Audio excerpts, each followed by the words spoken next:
when I met Ky-Mani, we were on a gig, and then he saw me play and sing, and he was like, yo, like, you for real, like, let's work. And I was like, don't say that, we gonna work. Then we got in the studio, and I brought that rhythm to him.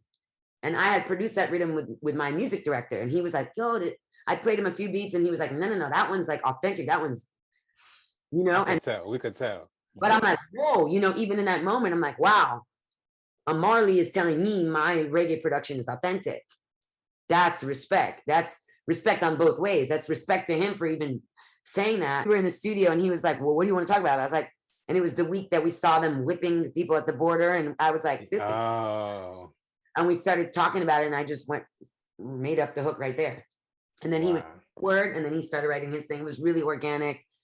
I just love him. He's such a talented dude, and loves Haitian culture. He's from Miami, so he's like, I always got a Haitian around me, like, period. I run with the Zoe. Oh, you're a real Miami boy then. Now, you know.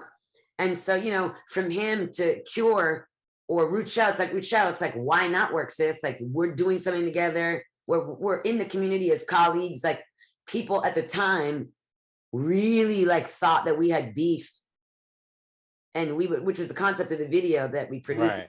Like, laughing. That was dope. Thanks. I shot that video with her in Canada. Another one of my productions with my music director. So, you know, it's like using all these influences and connections. Like I said, Jazzy Keys, he lives in Paris and he's Haitian descent.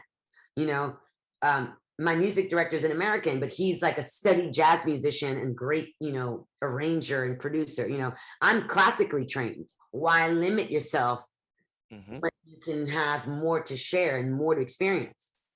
Like, yeah, I definitely I like pulling up in Jamaica and like loving that. I love it. Why not, if, you know, pulling up in Portugal and creating Can't Resist with LG Beats Killer, who's an amazing Portuguese producer. Well, he's a Cabo Verdean producer that lives in Portugal, but who speaks French, Spanish, Portuguese, and English. It's like, why not pull up on him in Portugal and like see what they're doing over there? You know, just I use my musical experiences as life experience because it's my whole life. Like, I sleep and breathe it. So it really helps me have a more dynamic and fun life, and also just not limit myself to one thing that people expect from me.